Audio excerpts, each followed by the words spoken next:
You are listening to X Wing Radio.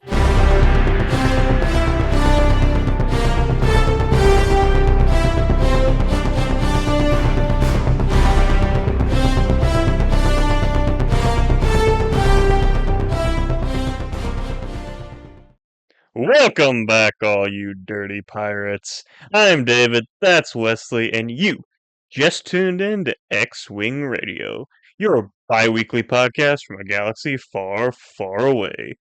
That's right. We are bi-weekly. We are trying to emphasize that point for anyone who actually cares to listen to this. Um, but that being said, we have a very full show for you. Hopefully, this will, if you care to listen to us, will tide you over for the next 2 weeks. We got a jam-packed show, as I've heard people say before. So we're going to use that. It's not trademarked. We're going to use it here. So we have some news. We're going to dive into some Star Wars news specifically. We are going to be talking about Skeleton Crew. It just wrapped up as of this past week. The last episode came out, and Skeleton Crew is wrapped.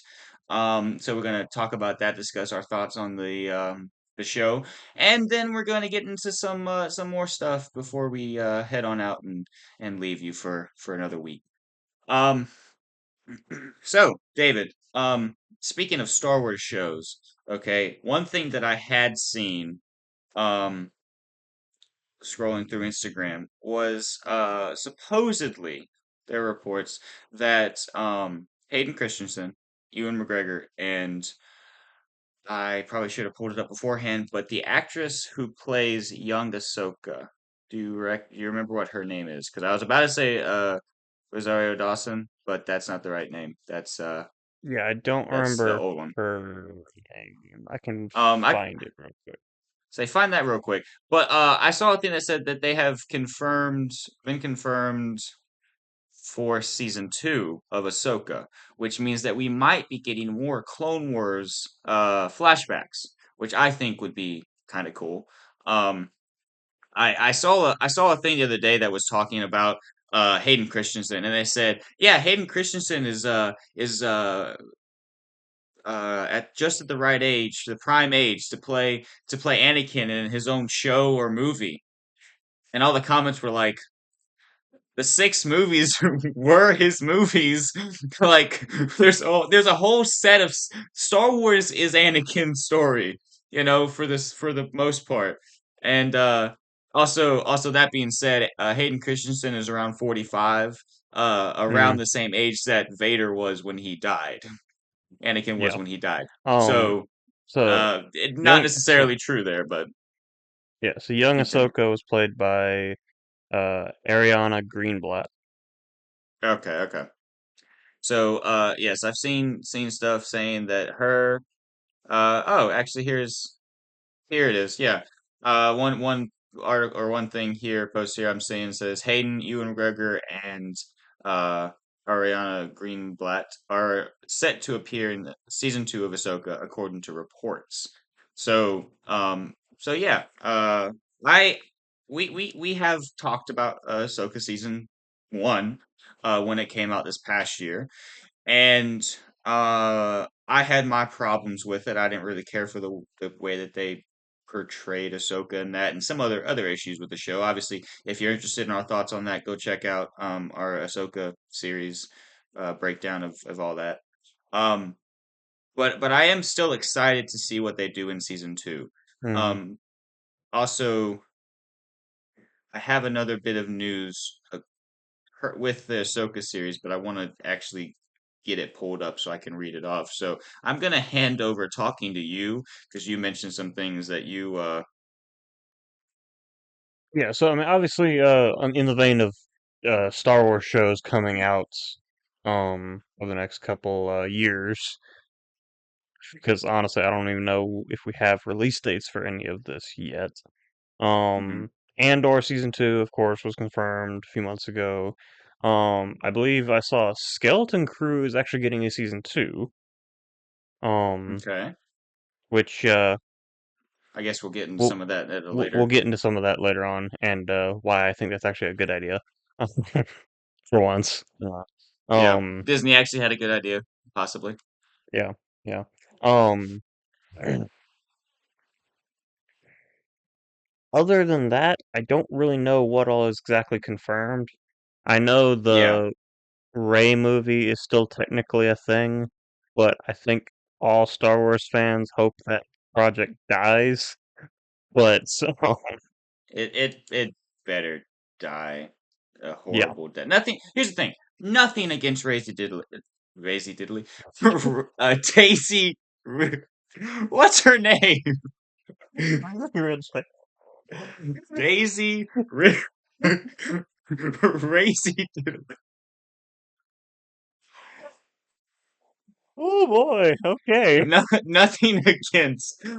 I am not all here.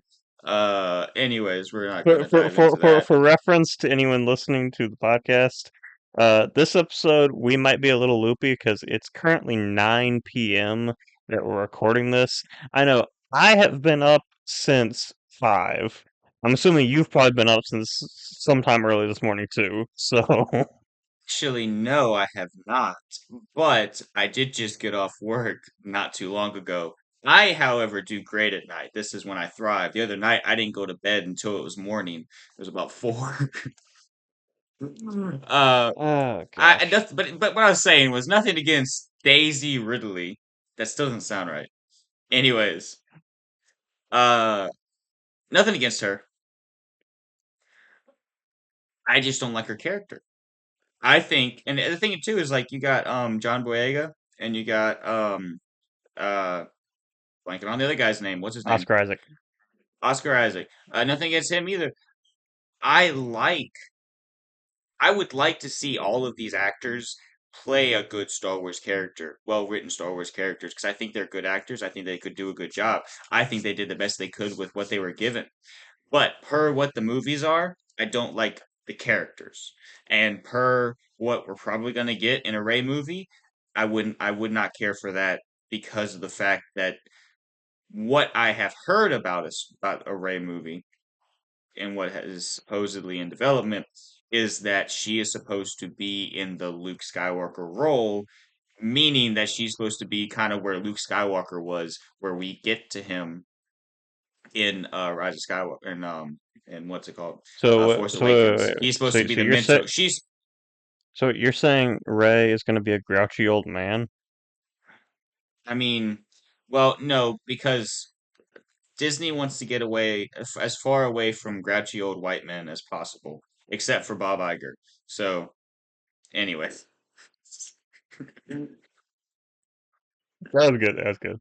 Um, but yeah. Anyways, What else enough about the were Ray you gonna movie. talk about here? Okay, so speaking more about season 2, I wanted to make sure that I had all the names correct in this. But Roy McCain has been cast as Balin Skull in season 2 of Ahsoka. So Ray Stevenson obviously tragically passed away after, actually before I believe season 1 of Ahsoka was actually finished and everything about with that. But it's reported that apparently Roy McCain, who I think did some stuff with Game of Thrones, a lot of people have liked a lot of the work that he has done. Um, apparently is has been cast to play Balin Skull. Now, if you look up pictures, they're gonna probably do some stuff to make it maybe look a little bit more similar, or they might just throw out looks and just, he might do his best to mimic the way that uh, um, Balin Skull was portrayed in season 1.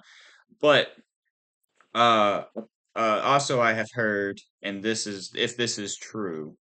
Um, it's kind of a touching casting. But I've heard that they were actually friends. So if someone who not only just looking at Ray Stevenson as a respect within being an actor and respecting the role because of what Ray Stevenson has done, also looking at it as taking on a friend's role. I think that's we're at least in for a good portrayal writing aside, I think all these things, if they're true, will lead to a good portrayal of Balin Skull in season 2 of Ahsoka. Yeah, so I just found some pictures of like side by sides of the two of them. Hmm. Um, Ray Stevenson had a lot more gray.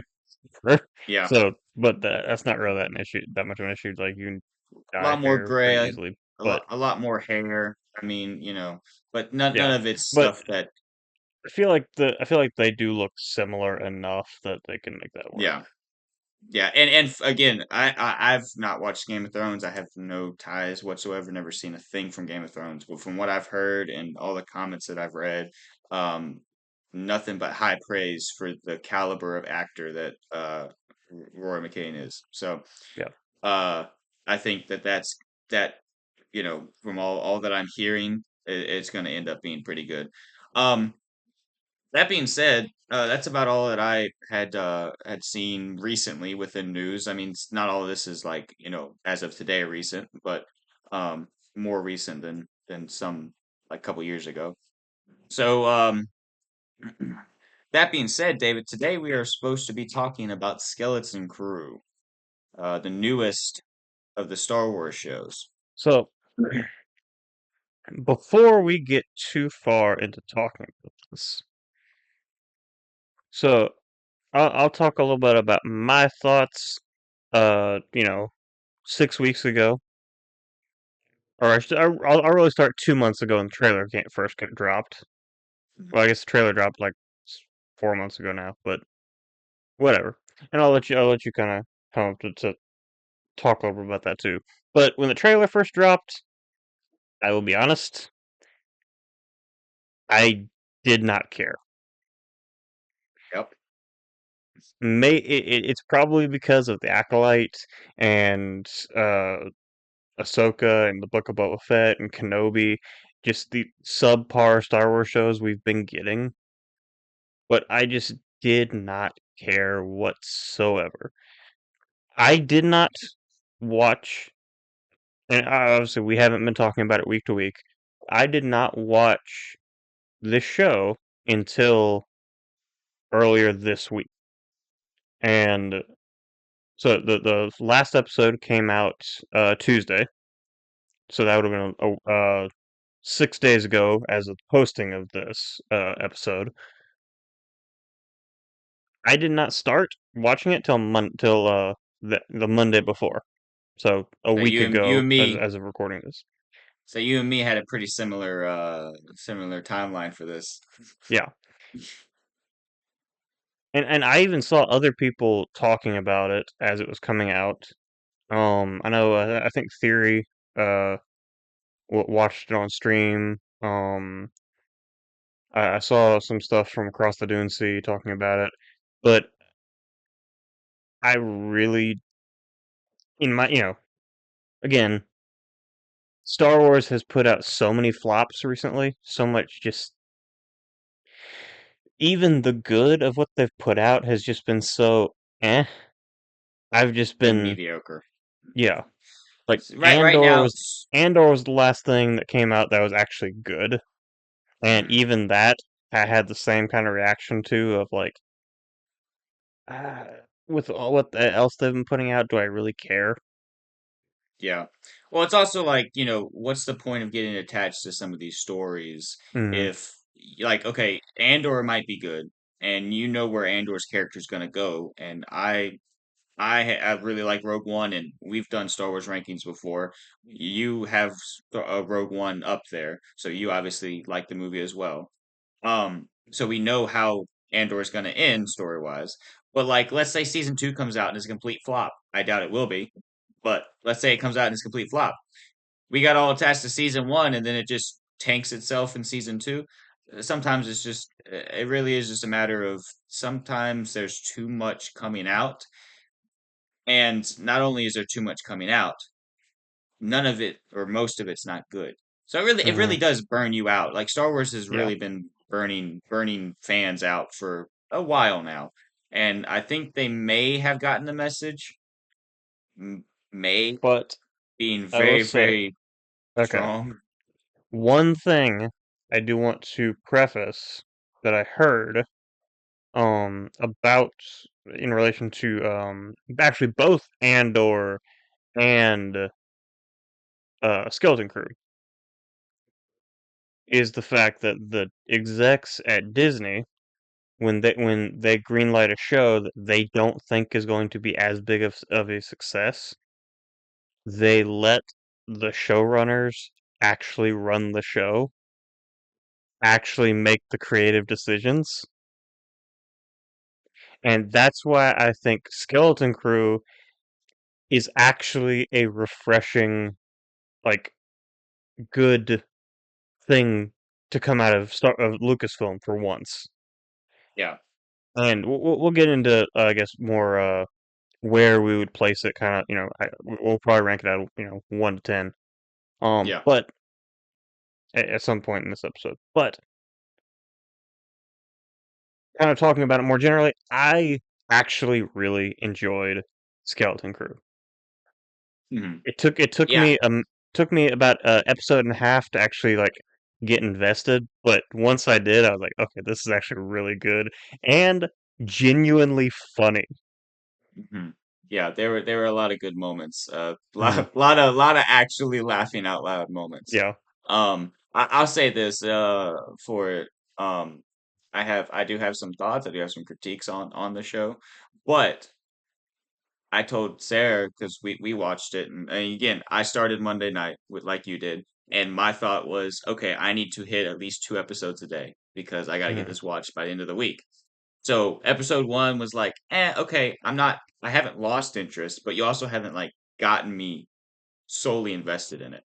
Like I'm interested enough to watch the next one, but like, you know, then I watched episode two and I was like, oh, okay, this, like you said, this is going to be a good show. They really lean on the pirate aspect of things. I really enjoyed. So Star Wars is really well known to be a space western. They a space western is a hop, skip, and a jump away from a space Okay, piracy so thing. I mean, we've seen pirates in Star Wars before, but this really felt like, I mean, I liked in some of this too, like Pirates of the Caribbean. There were aspects of it that felt like that, and I really enjoyed those so moments. if you to anyone listening who still is kind of hesitant to watch Skeleton Crew, well, let me preface this: it is a kid show, but then again, Hmm. George Lucas has always said Star Wars is for kids. So, you know, but if you grew up liking The Goonies or Holes or even E.T. to a point, you're gonna like this. It's one of those things where when you watch it, you have to understand that the main characters are for kids. Yeah. The so So the fir- the f- I'm sh- and this is made by Disney. So yeah, those two things together should show you as to what level of a kid show that this is. yeah. I will say the four main characters are 10 years old. Yeah. So yeah, that should kind of tell you something. But let's go ahead and dive in. We can go down break down episode by episode here. I think you said you have some kind of Yeah, so my thought I have here, I kind of wanted to spend a little bit more time on our thoughts and more like character analysis. A lot of times we spend the whole episode sometimes just going over what happened. So I wanted to break down briefly. I have a paragraph-ish for each episode, and I mhm. was thinking we could just go through that. Now, if you want to go episode by episode and discuss episode at a time, that's fine. Or we can do it all at So once. why don't you go ahead and just read episode one, and then we can kind of talk about our thoughts after having watched episode one. Okay. And then we can kind of go from there. All right. So in episode one, we meet our four main characters, starting with Wim and Neil, who are best friends. While at school one particular day, they find out they will be taking an assessment, which will determine their classes and later their career. The day of the assessment, Wim oversleeps and in an attempt to use a shortcut to get to school, stumbles across what he believes is a door leading to a old Jedi temple. After getting caught by the school guards, he meets Fern, who also has gotten herself into trouble. They talk, and Wim accidentally spills the beans about what he found. So later, when him and Neil go to check it out, Fern and her friend KB also there. The kids being kids, they fight over it, and kids being kids, they fight over it, but nonetheless, they end up opening the door to this so-called Jedi temple. Once inside, however, they end up getting themselves locked in, and in trying to find a way out, Wim presses a button that starts the engine to this once thought Jedi temple, and the kids find themselves blasting off into space in a starship that is taking them far, far away. Hmm. So when this episode started, I got a lot of like, I don't know if you've ever read the book The Giver or seen. I think Mm, there's also a movie they made. there is, yeah. I got a lot of vibes from that, and also a little bit even like Hunger Games, honestly. Like kind of Yeah, I the get what you're saying. dystopian, like, authoritarian state future kind of a thing is almost the Yeah. kind of the feeling you get from it. Um, I'll say this. So when the trailer first came out, a big thing that people were talking about was the fact that there was something in the trailer that we saw that we have never seen in Star Wars before. And that was a rural area, urban area. Sorry. Um, like what we have, in yeah, so in our normal so society. the And most of this episode, like the school and everything, and where mhm, Wim and Fern all them live is like a suburban neighborhood. Like yeah, it's it looks like most sci-fi, like if you're making a if you've seen a movie that is just based in the future, like think like the Jetsons, right? It just looks like that, like besides being in the sky. What's another good one? Fallout. The Fallout 4 is what I've played. You've played more of before, them. yeah, before the bombs fall. Yeah, Before the that bombs fall, or a more that futuristic. that's also why it kind of reminded me of The Giver, because Yeah, in that um description in the book and what you see in the movie is very similar to this. yeah. Um But it's interesting because like this is not something that we have seen a whole lot. One, we don't follow too many kids in Star Wars, at least not in like the mainstream media I aspect was of it about all. to say this is the first. So obviously we've seen kids in Star Wars before. Like, okay, in Clone Wars, Ahsoka's a kid. I know she's 16, not as young as Wim, Fern, Neil, and KB, but she is a kid. We see Omega, who's a kid, but this is the first time we've gotten anything Star Wars where kids are the main characters. Yeah, and specifically like even that being said in live action, Yeah. specifically being in live action. Because there have been some more kid shows, but the canonicity of that, yeah, that being said, it's interesting because like I mean the main part of this episode is just kids being kids. Okay, Hmm. I mean, when Wim and Neil first come on screen, like they're just flat out being 10-year-old kids. Okay. In that whole They're like lightsaber fighting and like in pretending that to whole like opening sequence, I was thinking like, that's Wesley and me. What the heck? yeah. Like, Dude, I literally said the same thing, but I said you have the trunk. that's also another thing. So, uh, if anyone hasn't seen the trailers or anything for this, so Wim, Fern, and KB are all humans. Um, Neil, I looked him up on Wikipedia. Apparently, so I was thinking at first that he was the same species as like Max Rebo or whatever, Yeah, he's but not. apparently he's not. Apparently, um, at least on Wikipedia, it just has Neil's species as the species.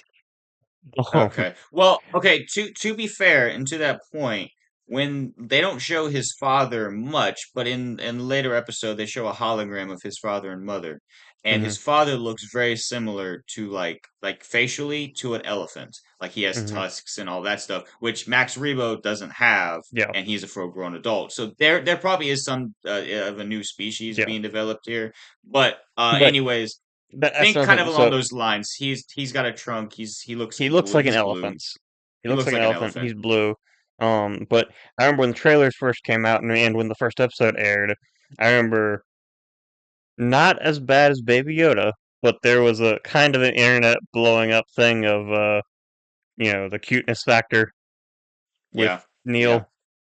Um, It was a good thing that they hardly ever showed his mouth though, because whenever they did, it did look a little off. But mm. you But know, the cute little elephant with big eyes, like of course that's gonna yeah, um, the internet's gonna eat that up. But that's gonna get people's attention. yeah, um, honestly, like I said, I didn't like dislike this first episode, but it didn't Hmm. really like hook me yet.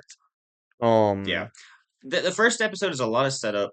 yeah, I mean, obviously at the okay, so to give a very, very, very general overview of what this show is about, it's about kids getting lost in space and trying to find their way home. That's a very general overview of the whole entire mm, what's happening. And at the end of this first episode, they get lost. yeah. So the adventure doesn't start until the very end of the episode, and you just get to see them blast off, and that's literally it. I mean, in fact, Um, the first name of the first episode is "This Could Be a Real Adventure." Like, yeah, yeah. yeah. Um, So why don't you go ahead all and right. jump to episode 2? All right. So in this next episode, we meet SM-33, a droid on the ship the kids are on. He labels them as stowaways and is about to throw them off the ship when Furring tells 33 she killed the previous captain, so she is his new captain and must take orders from her. She asks 33 to take them home, back to At-Aten. However, he doesn't remember no At-Aten.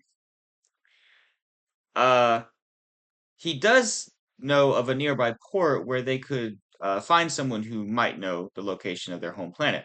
Once there, they find out that this is no ordinary port. It's a pirate port. And long story short, they get captured by a group of pirates and locked in the brig. At-Aten. I can't say I've ever heard of no At-Aten. Dude, the number of times that I have said that in the past couple of days, dude, Okay, so SM-33 might be my favorite character. Like, it's very similar mm, to what's the droid's name from Rogue One. Rogue One? Yeah. Yeah, I what's his can't remember name? the droid's name, like KN something or whatever. But Kate, Yeah, no, but I don't remember. But yeah, K K2SO, yeah, I think that sounds right. something like that. Anyways, it reminds me a lot. Like I really really like 33 and that he is hilarious. He has a lot of the funny moments.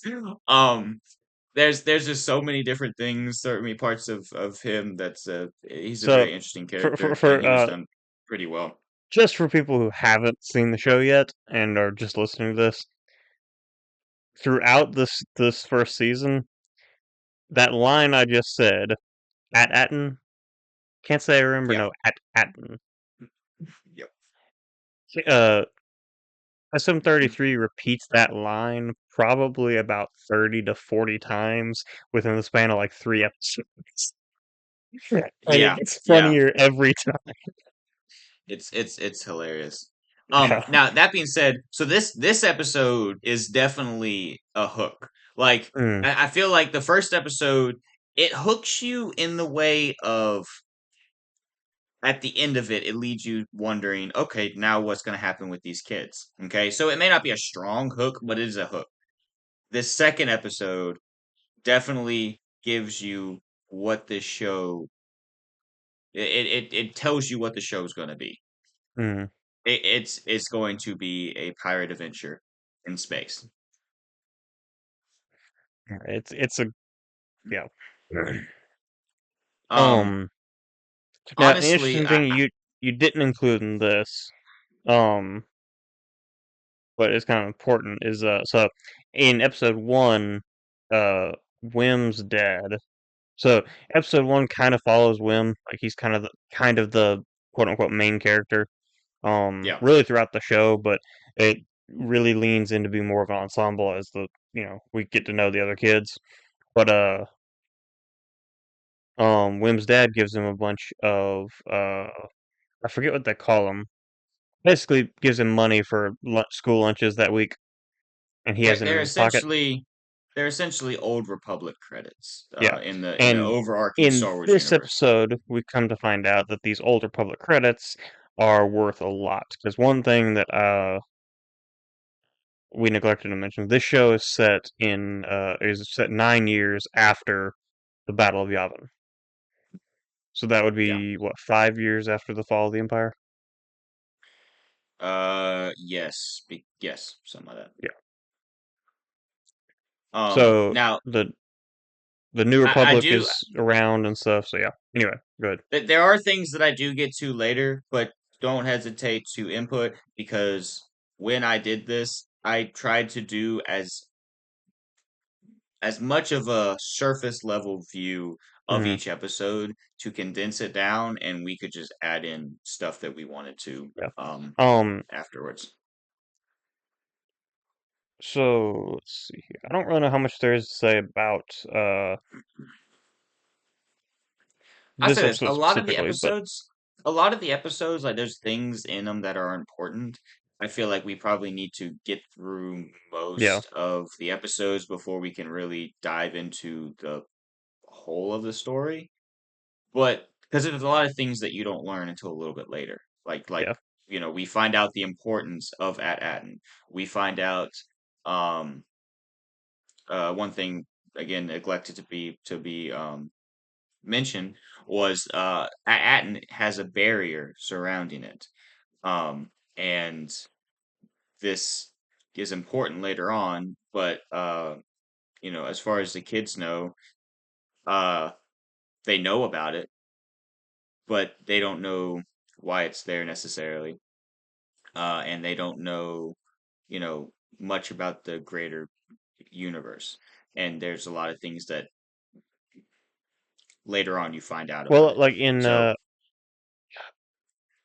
I think it's like in early episode 2, they mention the fact of like once they get out past the barrier. Well, actually, episode 2 is called what like way way, way way out past the past the barrier. barrier. Yeah. But once they get out past the barrier, they like mention like I didn't know there were this many stars. So Yeah. like They're they extremely know, sheltered. yeah. Also a thing to note is this whole entire time, 33 says it multiple times. We just talked about this. I remember. I see. Atten. I don't remember ever hearing of no Atten. Um, Atten when people when they ask for help and trying to find their home at Atten, they either get strange looks of like, "What do you mean at Atten's your home?" or they get laughed at, and they're not really sure why. We'll get to some Mm, of that later, but they're not really sure why people just seem to not be able to help them find their home. yeah. So So anyways, we do find out that at this pirate port, it's pretty much a dead end. Um, them getting captured, as you mentioned, was because they had those credits, and the pirates wanted them. Um, they were smart to begin with, because they were going to hide the credits they had and only give what they needed to the pirates. But pirates get a whiff of something that, ooh, this looks like you must have more. They're gonna try and shake you down for it. So mhm. they end up in the brig there. And at the end of this episode, they meet someone. Who do they meet? Well, jumping into episode 3 because I have this in here. And so it turns out that they're not the only ones locked in the brig. Locked in with them is Jod Na Na Na Wood. Na Na Na Na Na. Jod Na Na Wood. I actually didn't realize that he had said his name at one point in the one of the episodes because I was watching like just to get some more information for some of these. I was rewatching some of it, and he said it at one point. I was like, "Oh, I completely missed that." Because the whole time I thought his name was John. Anyways, it's Jod, Jod. Hmm. But he was once the captain of the pirates that have them locked up. They mutinied on him, and he's now locked in the brig. And anyway, so it just so happens that Jod can use the Force, and his abilities he has gets him himself and the kids free. Once free, his first priority is to leave ASAP. However, the kids are not leaving 33. So Jod goes back and rescues him, still with no clue how to get to Atten. Jod's just going to a friend of his, Kim, who might be able to help. With Kim's help, the group is able to find the coordinates and learn more about their home world. Most importantly, their planet is one of many planets called the Jewels of the Old Republic. However, Kim calls in some New Republic X-Wings to capture Jod. He and the kids escape, but Jod has to promise to work for them, the kids, and that if he gets them home, then and only then will he receive a reward. So there's some So important information dropped in this episode that could yeah. really easily get glossed over. So another interesting thing about Jod is when Kim first talks to him, she doesn't call him Jod. Yep. She calls him Simpson Jack. And if you look at that spreadsheet I sent you, have all of his aliases listed. I'm gonna go ahead and read them now. So obviously, this is Jude Law's character. You've probably seen him in promotional material. Uh, so Jod is portrayed by Jude Law, but his aliases are uh Crimson Jack, Dash Zinton, uh Professor Umium Gorlox, the Emissary, uh Jodwick Zank, and Captain Silvo. He Safe to has say, quite a few. safe to say, I did not know he was telling the truth in the beginning, like with his name, because I remember him Hmm. saying Jod at the beginning, but I did not know that he was actually telling the truth. He might not be. Hmm. We still don't really know. That's true. That's just what like everything is referring to him as now. Um, Huh. but Just being a little slow here. One of the names is John Wick. yeah, John Wick. yeah. Yeah, it's a recurring thing that's yeah, He's got he's maybe not the most different names trustworthy all person. over everywhere they go. He's got a different name. It's also interesting to have this part in this in this series because so Pirates of the Caribbean. It's about pirates.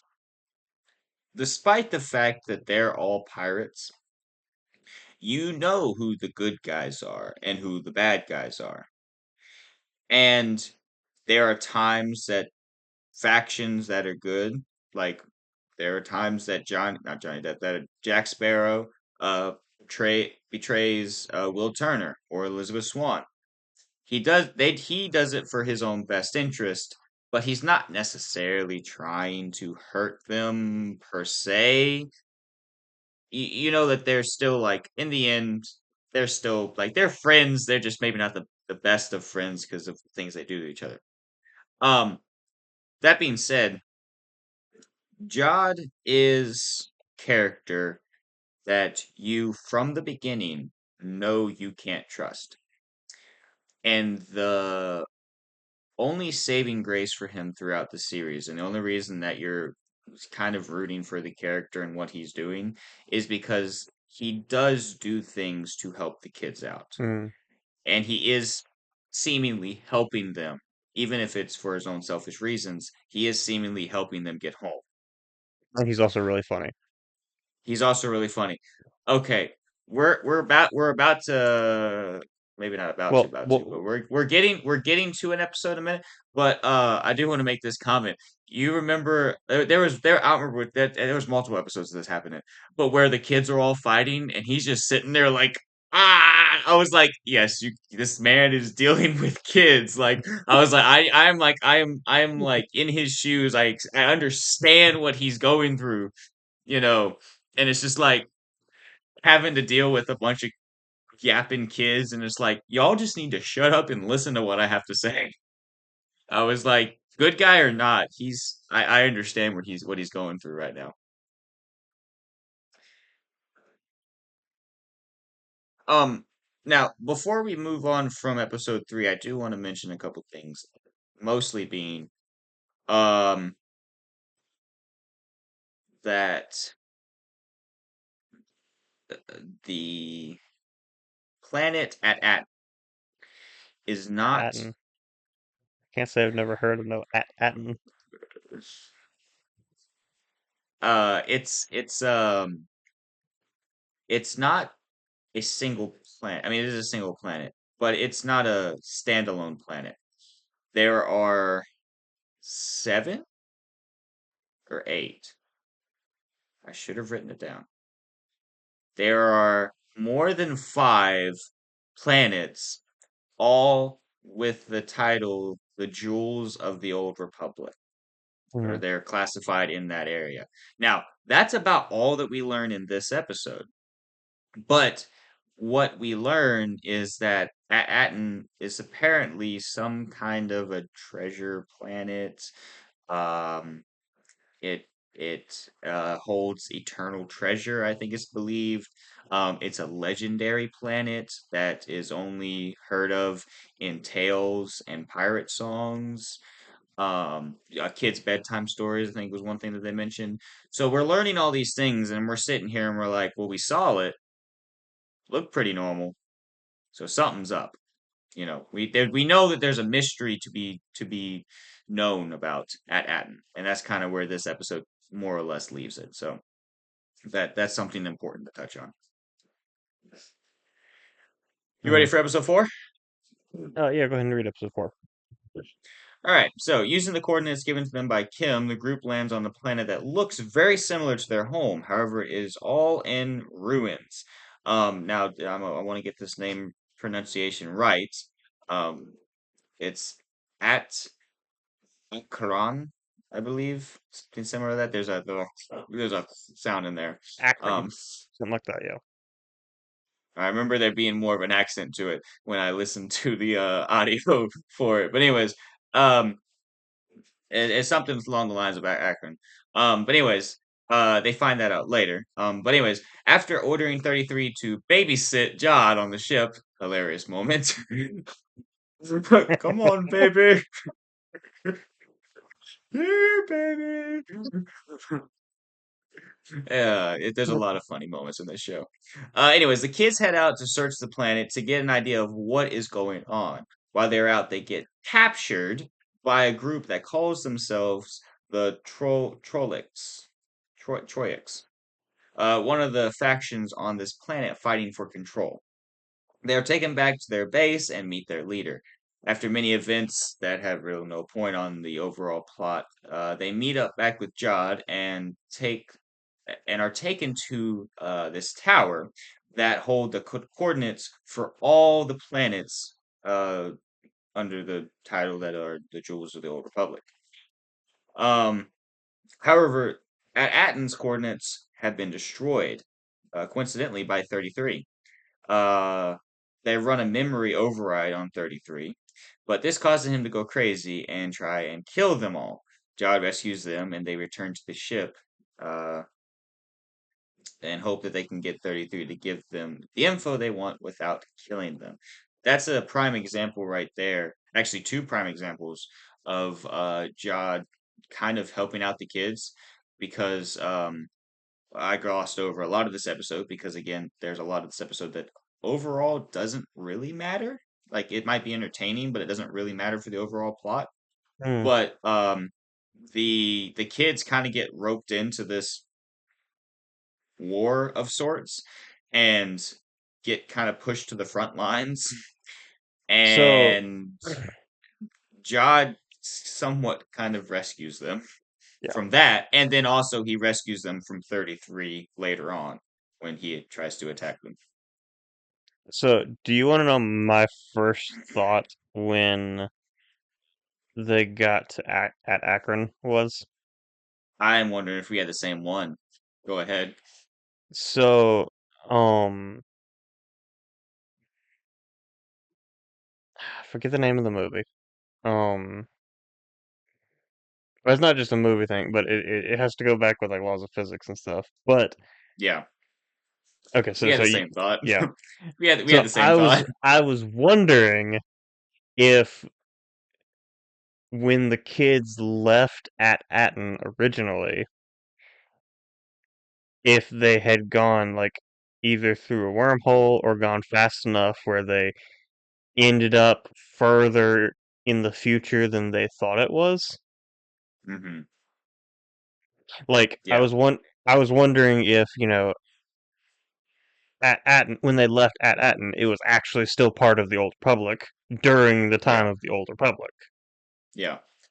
I do find that interesting because as a very brief and basic cons or basic understanding of it, the idea is that if us as humans were to create a way to go light speed and were to go to the other end of the universe or go light speed off in one direction, um, by the time we came back, we wouldn't have aged nearly the amount of time that the planet Earth would have So aged. time moves according to Einstein's theory of Time is relativity, relative. time's relative. It moves differently, or time progresses differently depending on how fast you're going. So Yeah. as you approach the speed of light, time moves slower for you. So Hmm. that's why, like, technically, astronauts in the ISS, Hmm. let's say if you have identical twins, or maybe not identical twins, because they're not identical twins aren't born at the exact same moment. But let's say if you have Yeah. two people who were born at the exact same moment, one of them is an astronaut, goes spend 6 months or a year on the ISS. They're technically going to be slightly younger than the other person. Just because, I mean, obviously that's a very small example because the ISS is moving faster than the surface of the Earth, but not that much faster. But still, all of that So it's the basically idea. basically to You say and I that had they the same idea. yeah. I was wondering when this episode started when they got to at Akron if it was just at Atten in the future Yeah, essentially. yeah. That was literally my first thought, and I was like, I'm not sure how they're gonna explain it because okay, obviously we just very, very briefly, very, very basically broke down the concept behind why we thought that, right? Yeah. Well, that wouldn't make sense in Star Wars necessarily because of light speed being a thing that is a Well, common. because technically it's also not light speed; it's hyperdrive, which Yeah, basically they're going up into a fourth dimension, then coming back down. There's a lot of like weird science stuff with Star Wars. Um, but it's still being the point that but they would pe- have people still had travel to. people travel at these speeds all the time in Star Yeah. Wars, and we don't see time skips. So Yeah. Also at the beginning and end of episode one, the end of episode one, they go through hyperspace, yeah, presumably, as we would have the seen it. So there would the have only been way some that explanations yeah that needed the would have only been way that needed. I feel like that really would have been explained in Star Wars would have been some kind of like wormhole or world between worlds Yeah. kind of a thing. But Yeah. either That would have way, been a little complicated. A little yeah, bit complicated for this show.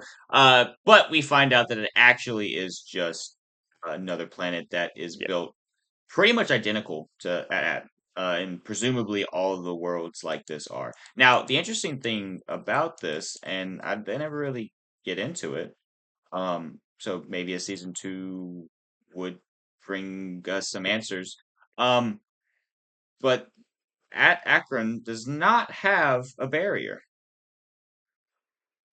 Mm. so don't know what's up with that, but it does not. Um, All right. There is also the interesting fact of, and I'm not entirely sure how they fixed this because they do fix it at the beginning of episode 5. Um, but 33. So they figure out that they could do a memory override because Fern is the captain, so she is basically 33's owner. So she can do a memory override on his memory and get him to remember at Atten. Um, but it because turns the out, previous captain had told him to forget at Atten. yeah. But he also And told him, go ahead. all I was going to say was what you were going to say, and that was he told him to tear anyone who started sniffing around at Atten or about at Atten limb from limb. So he was going to kill him. Um, and it kind of just they cut him off at the end of this episode. Jod hits the off switch on the droid, and then they turn him back on at the beginning of episode 5. Which we'll dive into this real quick, but man, that was honestly hilarious, that first opening scene in episode 5, because they have him tied down on this table, and they're like, okay, we have him secure, so if he tries to attack us, we're good. So they flip him on, and he's like, "Hey, I'm sorry, I didn't mean to attack you. I'm good now. I can help you. I have an idea what we can do." And they're like, "All right, cool." And he just goes and sits up, just completely breaking all the rope without even like a struggle whatsoever. And it was So just like, and that y- thing had me dying. so I also remember in episode 1 when they're exploring the ship for the first time, they find SM-33 powered off, and Wim actually like it kind of one of those things where like he turns and the droid's right there, and he kind of jumps because it's kind of like a almost like a jump scary kind of a moment. Yeah. And Wim makes a comment like or maybe it's Neil, I can't remember. One of them makes a comment of, "Oh, I thought it was a skeleton," and then They're the other one says, "It's just a droid," and then original one was like, "Yeah, a dead droid." That's just was so funny. yeah. So That one. there are a lot of really It, funny like I moments said, in this this. show is genuinely funny. Yes, it is actually funny. Okay, so jumping into episode 5, that's how it started off. But so anyways, 33 doesn't know the coordinates to Atten, but his old captain did, and he keeps them in his hideout. So that's exactly where the group goes. However, it's been a long time since this place has been a pirate hideout. Now it is a peaceful spa resort. So they must locate the captain's chambers buried deep below without causing suspicion. This proves to be impossible as a bounty hunter friend of Jod's is there and calls in the bounty that Jod's old crew placed on his head. They do end up finding the captain's chambers and the coordinates to Atten, but before they can escape, Jod betrays the kids, and they must now flee from him as well. In the end, Jod is captured by his old crew seeking revenge, and the kids have a mountain to climb to get back to their ship. Uh, there's more to dive into in this episode than there have been in previous episodes. hmm Like I see you have an important note here. I don't know if you want to get to that yet. Yes, I do. I do want to actually get to this. Well, actually, we don't have to do it right now. But since you mentioned it, I'll go ahead and do it. We also find out in episode 5, briefly at the end, and this is most of the reason why Jod betrays, not completely, because Jod knew enough about Ad to um already kind of have in the back of the mind that he really just wanted to get there to get the eternal treasure. But he actually finds out what the eternal treasure is in this episode. It turns out that Atten is a mint. It is a place that makes money. And I don't know if they find out in this episode specifically, but it was a mint for the old Republic that was never shut down. And there are a ton of credits there still being made. hmm Now that comes into play later. I don't think that he knew all that right now. But yeah, this is a Old Republic mint, A being that it mint? has been. Wait, It what's a tastes mint really again? good. I don't remember no that. So that's another line that just stood at me when they're talking about this. Jod A mentions it to the mint? kids, and What's a mint? Neil, yeah, was like, a mint? What's a mint again? uh, but anyways, so yeah, I think the biggest part of this episode that really just needs to be focused on a little bit more is that Jod one, he challenges per the pirate code, which I find it interesting them in having a pirate code. Not that that's not normal, but they reference it a lot. Um, but he challenges the captain, which is Fern, to a duel to the death. Now, legitimately, I thought he was gonna slit her throat. She's done right then and there. I was like, this show's about to get dark. Let's go. I mean, I'm not in for this necessarily, but like, if it gets a little dark, I feel like that's not a bad thing. It did not. Um, it did not get dark at all. I actually have some gripes about that we'll get to later. But anyways, he does end up getting captain. So 33 is now has to take orders from him despite not really wanting to hurt the kids. It's his programming. He has to do it. And before he can grab the kids and tie them up and capture them and all that stuff, they end up escaping, but they end up escaping down a chute that gets them a very, very long ways away from their ship, which now that they have the coordinates, we haven't talked a lot about this character, KB. She is a human, but she's also an android. They don't talk about why necessarily. They mention her Uh, having an yeah, accident, they but they hint at, don't really get into it. yeah, they hint at her having an accident. Or they not hint, they straight up mention that she had an accident. They don't really get into what it was. Um, she's got like this visor thing, Yeah. and a like plate on the back of her neck or whatever that folds down and has like uh droid parts in it or whatever.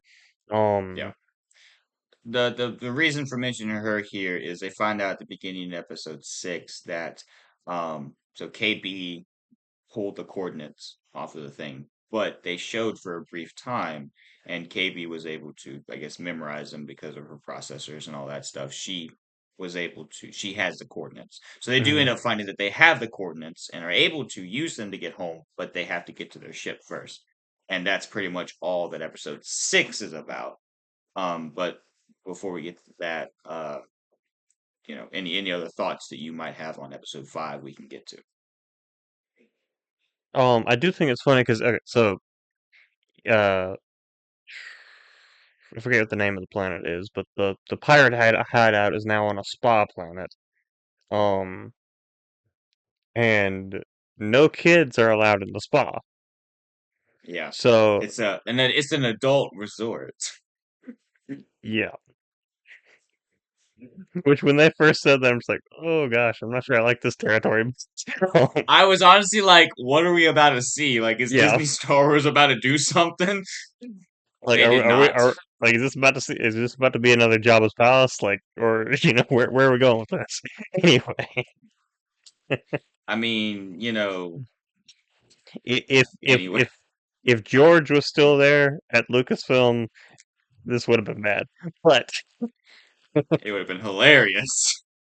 yeah, hilariously bad. Anyway, Yeah, yeah, yeah. Fair point. um, I mean, then again, he wasn't responsible for all that in the holiday special, but Yeah, yeah. Anyways, we're gonna get as far. There were some references to the holiday special in this that does need to be mentioned. The hollow dancing being the main thing. yeah, um, Anyways, we're gonna leave that there and we're run gonna away. yeah, we're gonna yeah. Anyway, but so Jod has to get the kids disguised. So he makes them. I forget what planet he says they're from, but basically, um, They're you know, elders. disguises them as elders from this planet or whatever.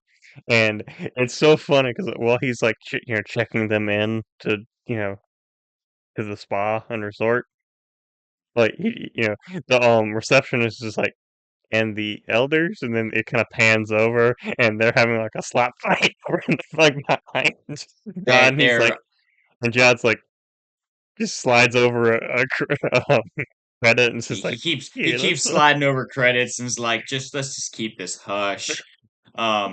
Yeah. It's I honestly think they would have been fine, except that the banking clan was there, and apparently there were assassins out for him, which I find it interesting them introducing in live action some more banking clan stuff, which leads me to hope that maybe we'll get to see a uh Plagueis live action at some point, done right. But anyways, uh, but yeah, they end up looking around. Eventually, they find the chambers. I do find it hilarious because they it's a peaceful spa resort. So not only do they take all of the weapons, they also put a restraining bolt on 33. And boy, does he want to strangle that hostess lady. It's really funny because every once in a while she'll say something. Like one time he says something or she says something about it's believed that this resort or the mud baths were carved out by pirates, ancient pirates or whatever. And he was like, it was, and he was like gonna strangle her because he's fed up with what she's been saying. It just shocks him. yeah, I find him very entertaining. you know, KB is definitely the comic relief in this show, and even though every character has comic relief, KB is or not KB, the 33. I was gonna say. The droid names, man. I know KB So is not even a droid, but it's just the KP's not even she doesn't have any, she doesn't have a sense of humor. They took that out with the accident. but all the characters have some amount of like comic relief, but 33 is definitely like the comic relief Hilarious. character. Yeah. Anyway, Yeah. Now I did just mention this with. Oh, were you done talking about that? you can go ahead. Okay. I did just mention this. Episode 6 does not have a lot going for it, as in overall plot. Essentially, the whole entire episode is just about them getting back to the ship and actually heading towards Forad Aden, which they do at the end of the episode. There's the episode is called um Zero Friends Again because the kids have some infighting. Fern and KB kind of have a fight and all, but there's nothing really that important for the overall story, I mean, honestly. KB and Wim almost get eaten by a giant trash crab, but other than that, Yeah, yeah, that wasn't something that I had on my 2025 bingo card, but what giant trash crabs in Star Wars? yeah, yeah. I mean, Yeah. we've seen some of the trashy animals that they have, so you know, whatever that one-eyed trash compactor behemoth is. Oh, you Anyways, mean um Ed, I forgot what Dr. Doofenshmirtz's Sith name was. Um Arthen Smirts. Doofenshmirtz, yeah, that's right. I don't know. Is it? I don't I don't. know. I don't know. Anyway, we just Uh, watched that. I don't remember it though. Go Or back I and don't remember that watch. Go fight. back and watch it. Just go back and watch it. Not you, whoever's watching this. Now I do. Okay, before we get into episode 7, because episode 6 was a waste of everybody's time. Um, that's harsh. Anyways, sometimes the truth is harsh.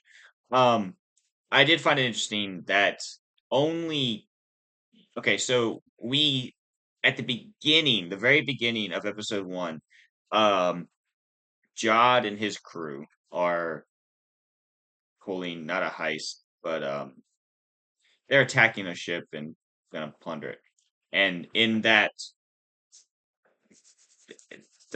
scene is when his crew mutinies him. And then he is introduced again in the very, very end of episode 2, as a little bit of a teaser. So, in all honesty, we have episode 3, episode 4 with him as being a character that, we maybe are okay with. We're not sure. We're not really trusting him. By the end of episode 5, this is 3 episodes in, he completely betrays the kids. Hmm. So they don't do much to make you try to believe he's in any sense a good guy. He is just not to be trusted, and then oh yeah, he's a bad guy. So, one interesting thing that we haven't talked about in regards to Jod is his force sensitivity. Let's get to that later. Okay. Because to be honest, there are some points in the show that is important, but a lot of it, like there's points that he uses the force, but it's not a crucial part of the show, honestly. Mhm. So I want to get that after we wrap up our thoughts on the rest of these Also, episodes. one thing kind of in that vein that we might want to mention is amongst the treasure in the old pirate captain's lair, Mhm. there is a lightsaber, Yes, which which is something Jod that Jot, takes. Yeah. yeah. Which I did have a thought of. I wonder when that pirate lived. You know, um, and I kind of am really curious more about him and his story and like what happened with him. But we'll get to some more of that later. So why don't you go ahead Uh, and cover episode 7, and if you want, you can go ahead and cover episode 8 too, because they're kind of like, I know they all lead right into one another, but these two especially kind of are like together. You know. yeah, yeah. We'll go ahead and get this over with, and then we'll kind of give up our thoughts on everything else. All right, so Jod talks his way out of a death sentence by telling his crew about Aden, supposedly, or the supposed treasure there. When they get there, they find a barrier that would be impossible to get through until Jod realizes the ship that the kids have is the key, and it just so happens that they drop out of hyperspace right then and there. The ship is caught by a tractor beam and is taken aboard the pirate's ship. The kids set a trap to catch Jod's first mate, or that catches Jod's first mate, and Jod just kills him, and then takes back control of his crew and the ship and everything. However, before Jod can head through the barrier, the kids escape and head down to the planet below, or so they think. Once they get through and actually see the planet, they find out that Jod actually stowed away. He takes control and tells the kids to stay quiet, or he will kill them and their parents.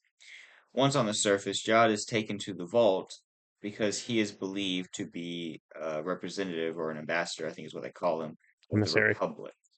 Emissary, okay. Moving on to episode 8, Jod kills the superintendent. Kills being a relative word, it's a droid. He shuts it down, I guess. And captures Fern and her mom, and then calls in his flagship to start to pillage the planet. They end up rigging it so that his flagship can get through the barrier. The kids get the idea to send a message to Kim, the owl lady from earlier. So KB takes the ship along with 33 up past the barrier to send a message and to get help from the New Republic, or the X-Wings as they refer to it. Um, Fern and her mom, along with the help of Wim and his dad, are able to destroy the barrier and allow the New Republic ships to get in and take down the pirates. So a lot takes place in these episodes. This is the finale, the episode 7 and 8, finish off the show. Um, there's a lot of things that happen. But all in all, Jod just goes down, attempts to raid the planet, capture it and use the people as slave work to keep turning out money, and then the New Republic comes and saves hmm the day. So they're all in all not really that uh interesting of a finale. Like Very anticlimactic, I I, felt. I liked the show more than the finale. The finale was kind of underwhelming. Yes. But it did leave it open for more episodes because it kind of ends on this note where, well, for one thing, Jod is still there in the tower. Like they haven't dealt Yeah. with him yet. Yeah. The New Republic Um. just shows up and takes care of the other pirates. And Yeah. then they kind of have this moment where Wim kind of like is looking up at the X-wings and B-wings showing up, and kind of has this like look in his eye, like kind of the one thing of like one of these days that's gonna be me, kind of a Yeah. thing. Um, Yeah. so we I also. I also felt like it ended very abruptly too, yeah, it because did, it did. they the ships come in, they start blowing up the pirate ships, and then it kind of pans out from the kids and their parents all kind of being grouped together there, and it pans out from them, X-wings fly overhead, and then it cuts to credits. Like that's kind of Mm. the ending. Like it does end rather abruptly. I felt like it was a very anticlimactic ending.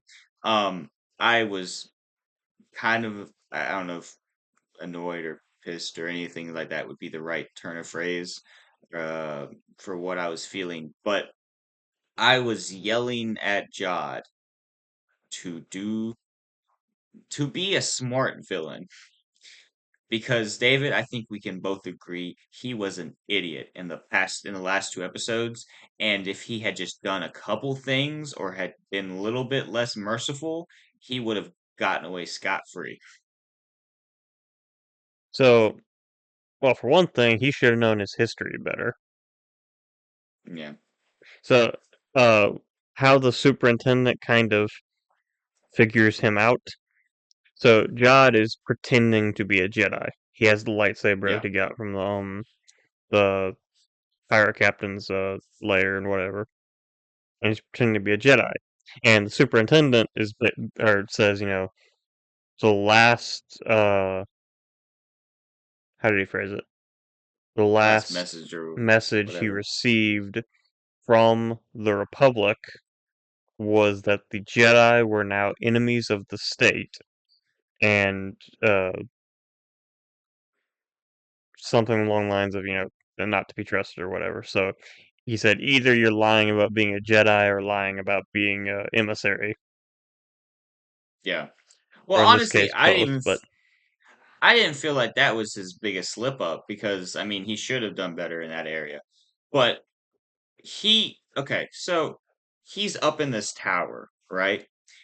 And not only does he multiple times threaten to kill Fern and her mom, he has multiple times that either he should have, based off of the threats he was making, or he could have at least tied them up or used the stun guns on them to incapacitate them. There were multiple ways he could have taken care of them, and mhm. then could have done the same thing with Wim and his father when they showed up a little bit later. He had no excuse for what happened. I mean, even aside from wanting to do those one or two options that I just listed out there, his crew could have come up. He could have been like, "Hey, get some guys up here and hold these people captive." Like at that point, he didn't need hostages anymore. He had the planet. You know, And okay, so so his plan with this was, everyone on the planet, I want you to be safe because I want you to work for me and keep making credits. yeah, If he really wanted that to be the case, the people were obviously still trying to push back.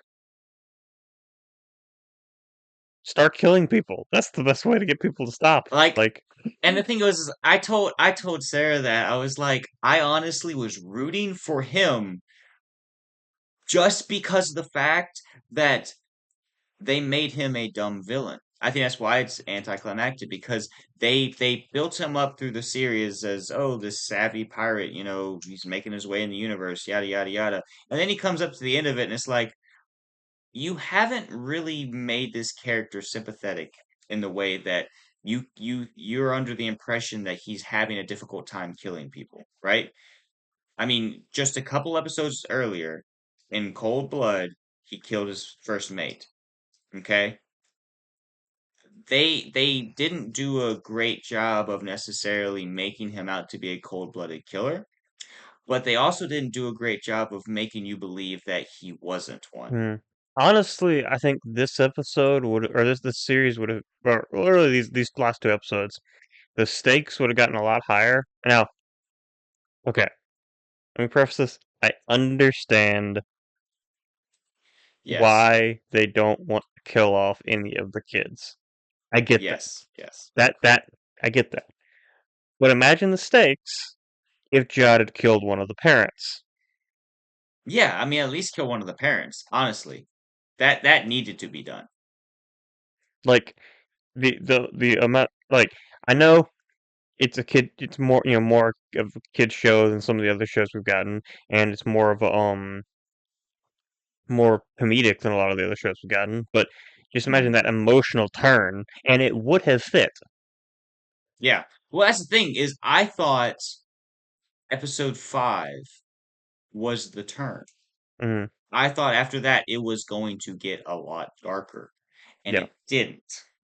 Also, I think it should have, also, but I know, I do understand as much as I despise a lot of what Disney does.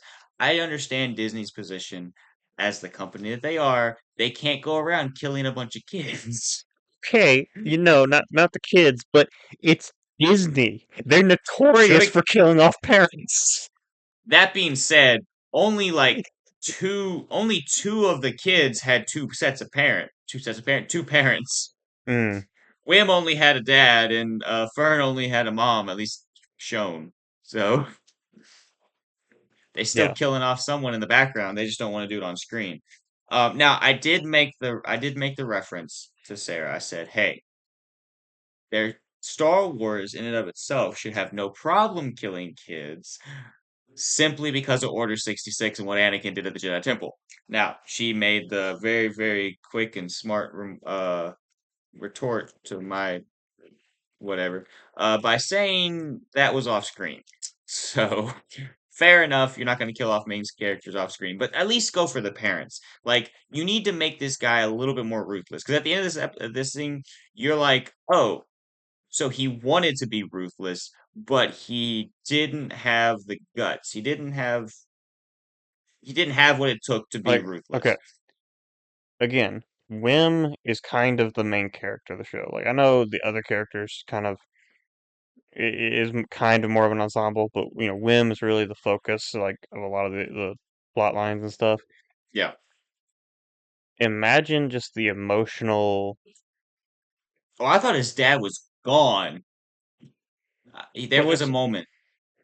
but Yeah. imagine just the emotional, um, like, stakes you could have in that final finale if Jad Mm, had killed Wim's dad.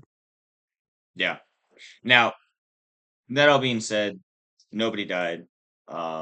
I think literally in the entire show, the only person that on screen, actually technically on screen, died was the first mate. Um, so it's a kid show. It's gonna be a little more lighthearted. It's hilarious. But everyone gets off in episode 8 scot free. Jod's even still around, so it leaves the door open for possible season 2, which we can dive into a little bit later. Now, I do want to mention something that is mentioned in episode 8, and something you talked about a little, or mentioned a minute ago, with Jod and his force abilities, and not just his force abilities, but where he came from, right? Mm, So Jod is probably around 40, so he's probably around the same age as the actor who played him, Jude Law. He's around, I think, his 50s, maybe late 40s, early 50s. mm, And I would place Jod probably around mid 40s to late 40s. That being said, prime time for him to be in around to have been around during the old Republic Jedi, uh, the old Jedi Order, Uh, yeah, and like a Padawan who to escaped or something. Yeah. yeah, and to have yeah been through all that stuff. Now that being said, he does mention when he's holding Wim's dad about to, supposedly about to kill him. He mentions that they took his master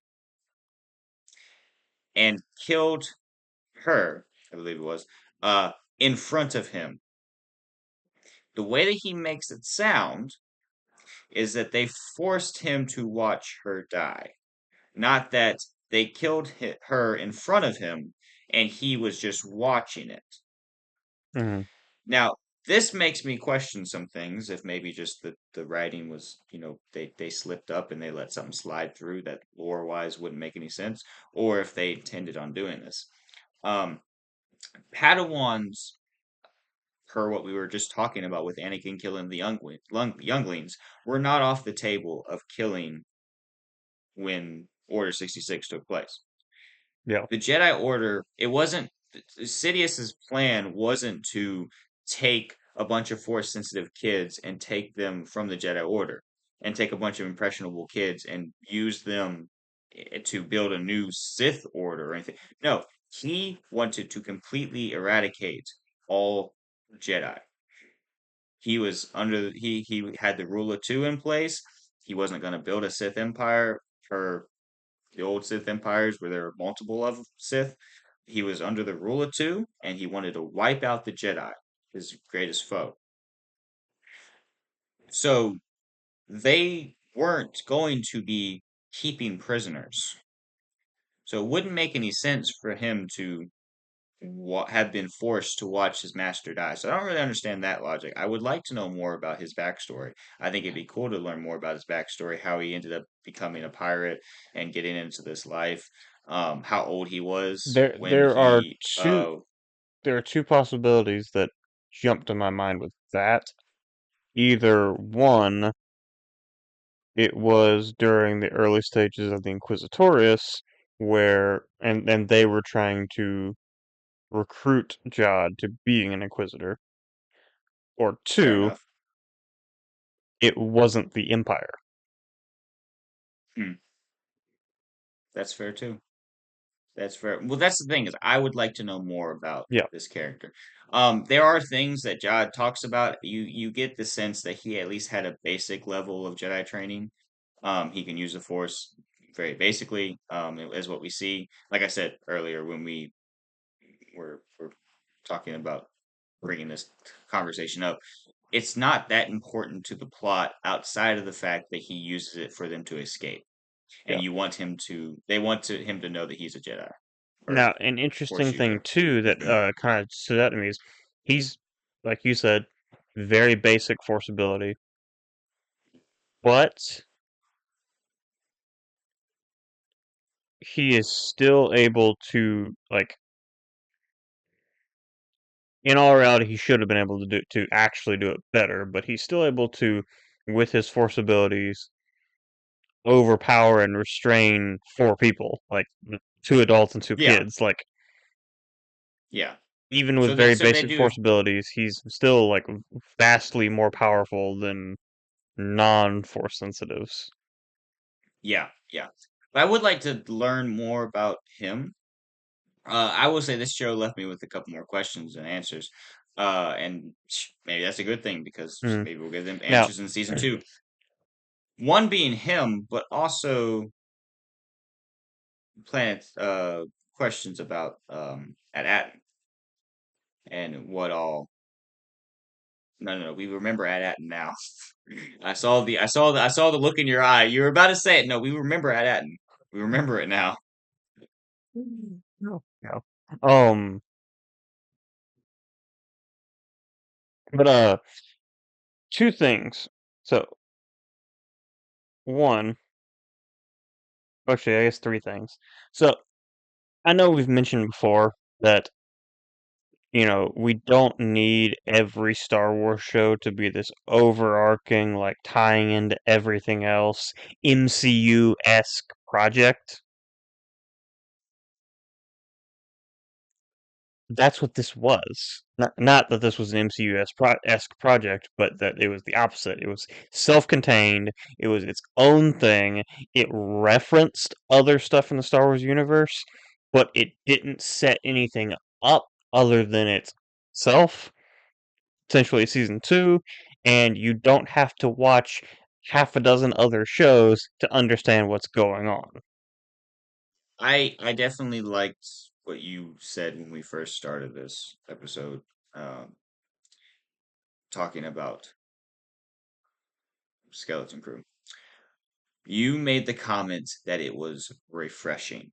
Mm, And I definitely feel like this show was very refreshing per what we've gotten from a lot of other Star Wars. I yeah. mean, like, literally, this show was about kids who got lost in space and were trying to find their way home.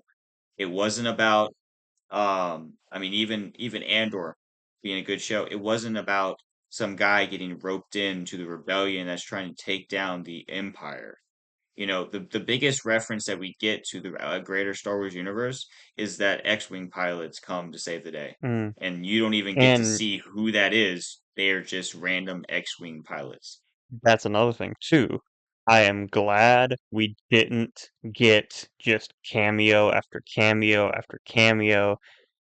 Mhm. Both real world cameos and like Star Wars universe cameos. So, Yeah. I'm glad we didn't get Jack Black again. Anyway, Oh God. yeah. Although I will say there was one character I was half expecting to get a cameo from, and I'm kind of torn on whether or not I actually would have wanted to see this.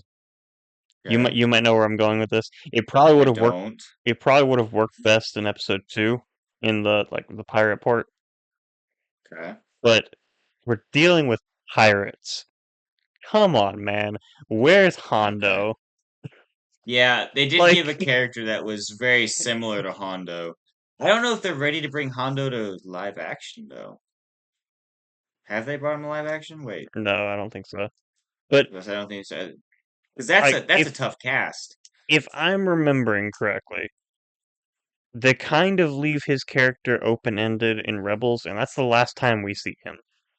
Yeah. Oh, So I think he's still around. presumably, everyone's favorite Star Wars pirate is still around. Yeah.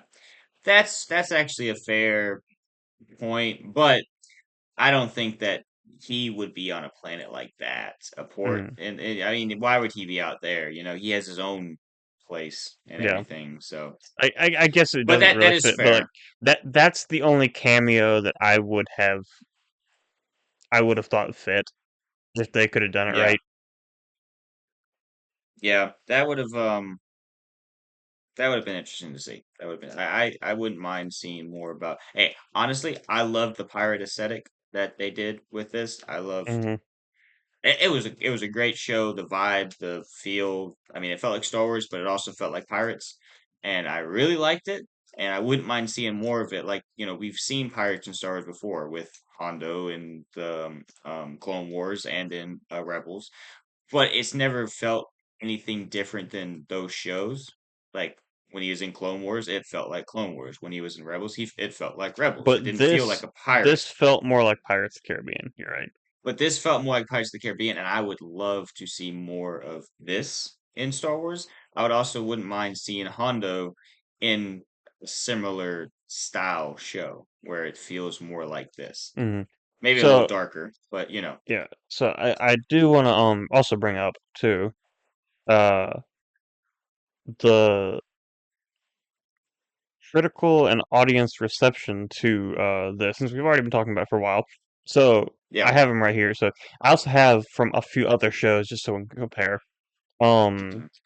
so the Rotten Tomato score. So the critical score, Rotten Tomatoes was 91%, which is actually Pretty good. pretty high. And then Yeah. the audience score is 80%, which Now I think it's a little is bit hard which because less people have probably watched it. yeah, but that tracks with stuff that I've heard. Like I've heard some people talking about like it's you know really, I've heard a lot of people saying they don't like it, which Yeah.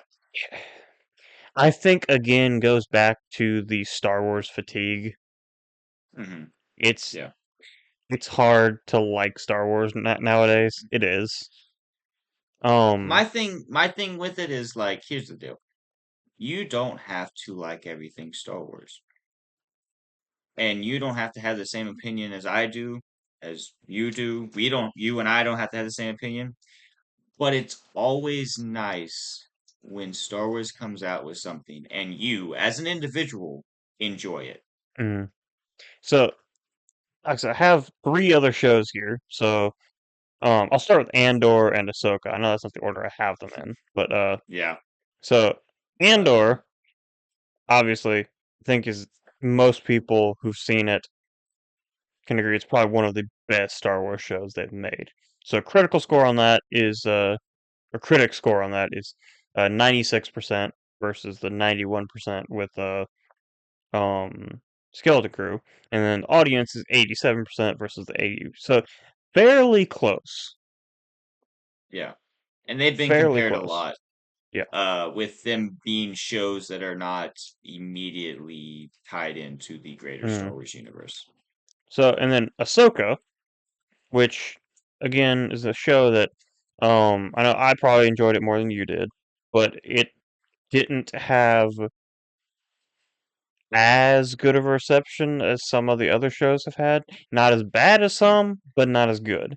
And the Mm, audience score, I feel like on this reflects it. So the critic yeah. score on Ahsoka was 85%, again versus the 91% critic score from Skeleton Crew, and then Ahsoka's audience score was 64% versus the Yeah. 80% audience score for Skeleton Crew, which I feel like what I when we talked about it and the way that I feel about the show, 64 is a really good a around good number for where I would place that show. mm, I'd probably say I don't remember if we did ranking or not rankings, but like scores on it. mm, When we did it like 1 out of 10, I would say probably around a 6 to a 7 on the show because it wasn't bad, but it wasn't the best thing ever. yeah. So I feel like that Now, definitely does reflect a lot of what the I said show. I say I did those out of order. The ones that I've actually put here in our notes is I didn't know this.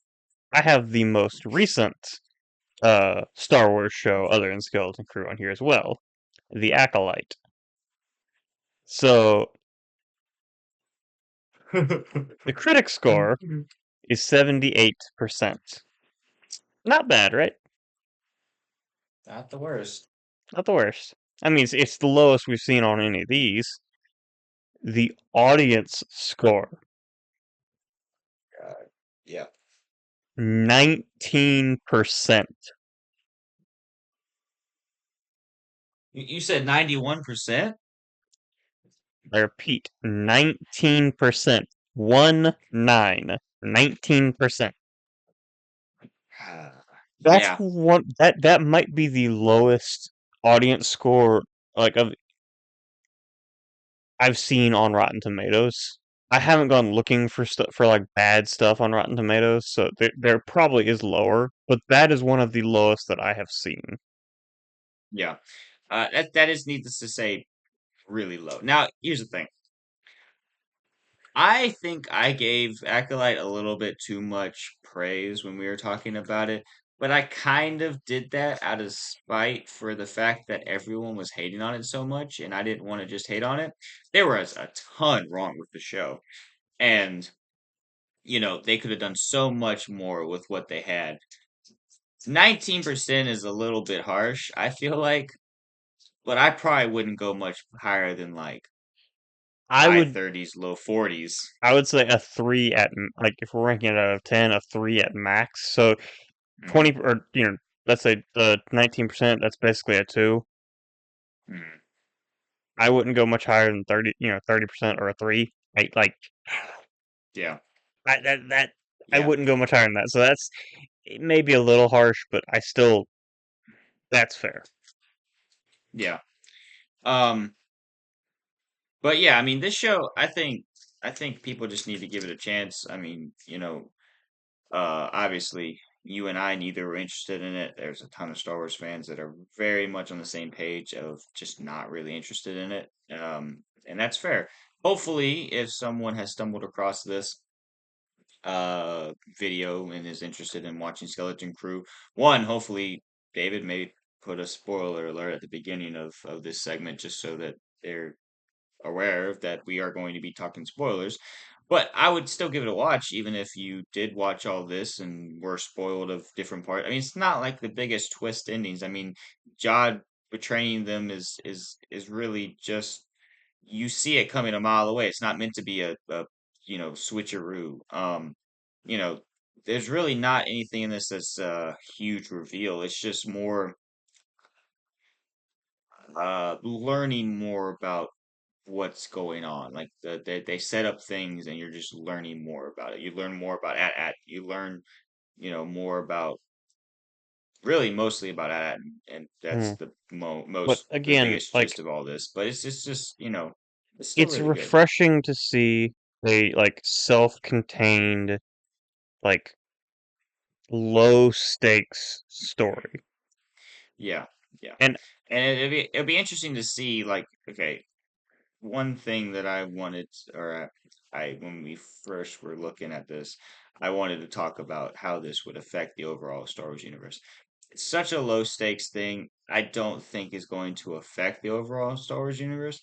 I do wonder if Atten is going to be mentioned in any bigger projects as like a brief passing of things like, oh, Atten was found or this or that, because apparently it is some kind of a legend. But, yeah, so low stakes has very, very little significance on the overall galaxy, and on the overall story of Star Wars that, is the mainline media stuff. mm, So, yeah, I'd heard people talking about like because I watched some videos on it after I finished the series. Some of these all these videos came out before episode 8. Um, and actually a couple before episode 7. So people were talking about like oh, are they gonna do another like like Mandalorian season 2, like Luke Skywalker shows up at the last minute and stuff. I'm just like, I'm honestly like the finale could have been better. That's the weakest part of the show. But I'm glad we didn't get a Luke Skywalker showing up saving the day again. yeah, It the worked for Mandalorian closest. season 2. It was amazing in Mandalorian season 2, but if they did it again, it would feel cheap and it wouldn't fit with the show, I don't feel like. Yeah, it would not definitely would not fit for the show. Them introducing the X-Wing pilots beforehand works, Mm, and paying that off that they introduced that at one point. I feel like that's one good thing about this show is despite the lacklusterness of the finale, I mean, I might just need to go back and watch part of it just to like the show entirely to maybe get a better sense for this. I do feel like okay, for as much as I'm hating on Jod and his character and how he's seemingly gets to a point where you think he's going to be a no mercies pirate, and then he turns and just doesn't do anything. As much as I'm hating on that, it's not completely out of character for what we do get to see. My point being is that the writing on this show is probably some of the best that we've seen from Disney Star Wars, with things as simple as setting up a plot point, and paying it off later.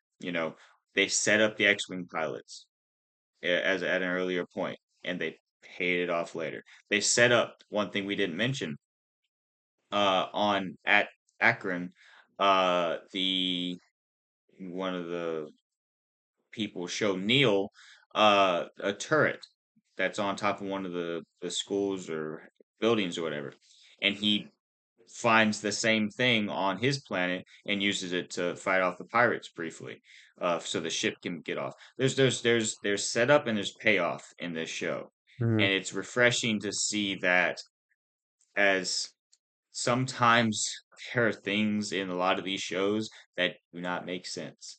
mm. I So mean, yeah, I will say. So I want to let's see. Most of the episodes were written by Christopher Ford and John Watts. Hmm. Episodes 5 and 6 were written by um Weschner is Westner, his yeah, last name. Myung Mm, Joe Westner. Again, sorry if I mispronounced that. I probably did, but yeah, John. But I believe John Watts was the showrunner. He directed the first episode, last episode. Um, Either way, the team behind this, because they did the same thing they did with The Mandalorian, had directing slash writing team. Uh, Different episodes were directed by different people. Um, but the team behind this show, I feel like, did a really good job. They actually delivered on what I feel like what Star Wars fans wanted.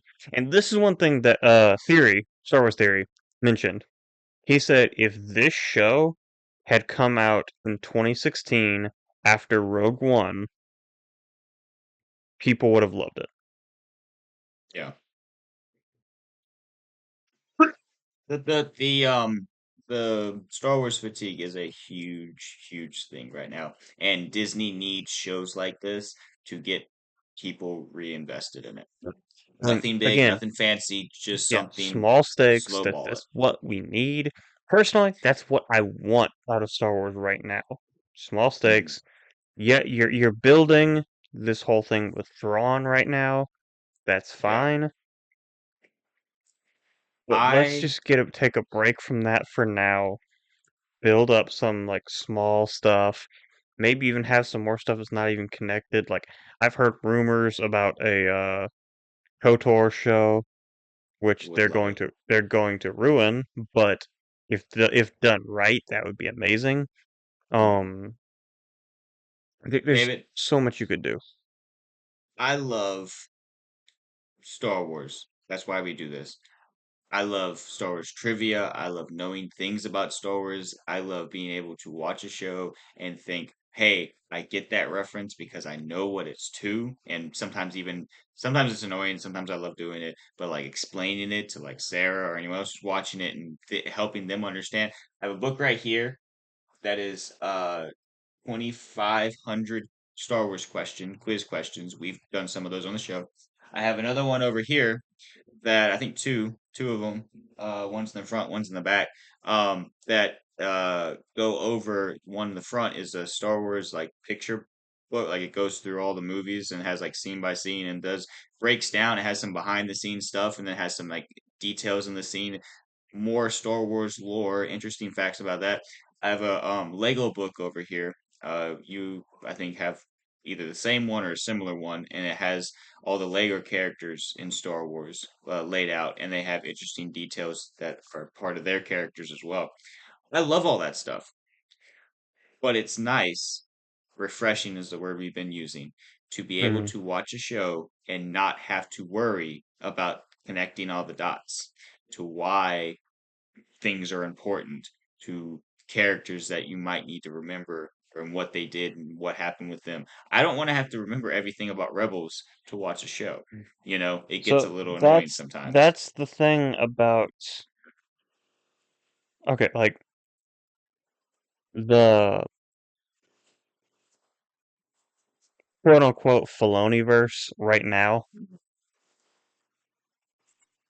I know it's not all his brainchild. It kind of is. He's been involved in all this, but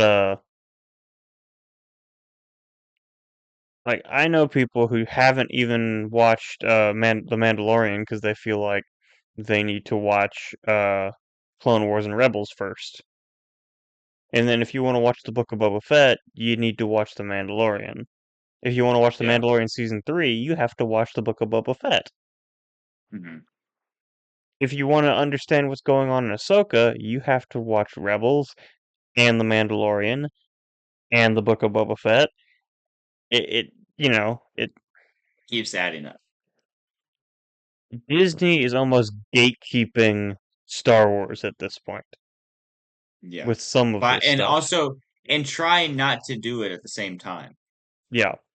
it's they're gatekeeping Star Wars, if that makes sense. Now I will say this. I will say this. With credits, in the credits, um, as producers and stuff like that, I did see multiple areas, multiple times in throughout the series, credits given to Dave Filoni, obviously because of the role that he plays in Star Wars currently. Also, Jon Favreau, and Hmm. sometimes there's their names, one right after the another. I do feel like Star Wars needs more of them together. I think they're a good duo together. I'm not giving up on Dave Filoni necessarily, but I think Jon Favreau is a great director, great writer. He's done a lot of good work, and I do think him being a key part of Disney Star Wars right now is something that could help and benefit if he's given the ability to do things. Hmm. So one thing you would appreciate too about John Watts is, do you know what movie trilogy he actually directed? The trilogy. Let's see. John, it does sound familiar. Something I would appreciate. Not exactly like what you'd think of as a traditional trilogy, but it is a trilogy. Am I gonna kick myself when you tell me? Maybe. I don't know. Okay, well, tell me, and then I can kick myself later. The MCU Spider-Man trilogy. Okay, okay. Yeah, the name does seem familiar. Yeah, because I just looked him up Thinking and about it. on his IMDb that those came up. He actually does not have a lot of directing credits, which is interesting, or Hmm. producing credits for that matter. What about Um, writing? uh, sh- sh- sh- he's got 10 for writing and one upcoming. Hmm. Then he's Interesting. got 32 directing credits and then 16 producing credits. So not that many, in all honesty. Um, Interesting. he's been directing since '01, it looks like. Writing since '01 as well. But yeah. Um, so not exactly you know, someone who's been in the industry for a long time, which maybe again is something that is good for Star Wars. Yeah, Um, definitely. honestly, I'd be happy if they gave more stuff to him because he seemed to do a good job. Unlike what's her name from the Acolyte. Uh, Kathleen Kennedy. no, the other. Uh, Oh, my bad. I'm trying to be somewhat nice here. The other woman, Um, That's a movie. It's a funny movie too. yeah. But again, this is what you get when you actually get a director. I don't know if he grew up watching Star Wars or something, but you get a director who at least somewhat understands the universe Yeah, and somewhat, not even somewhat, actually understands what storytelling is. yeah. That's a big miss in a lot of what Disney Star Wars has been doing recently, and Yeah, it's awful. And again, it's refreshing to see it when it actually happens. yeah. Um. Oh, hey, John Watts' birthday is the day before mine. I mean, obviously, he was No. born in 1981, but still. Anyway,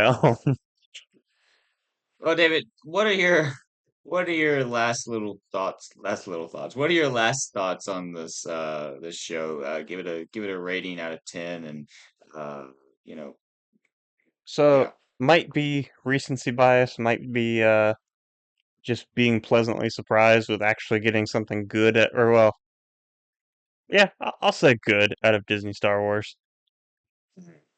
I'm gonna give it. I'll give it an 8.5.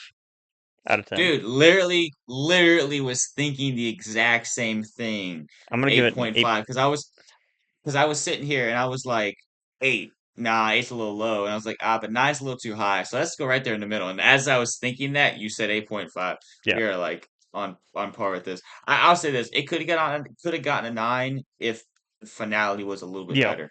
Yeah. It seemed very lackluster. It seemed very abrupt of an ending.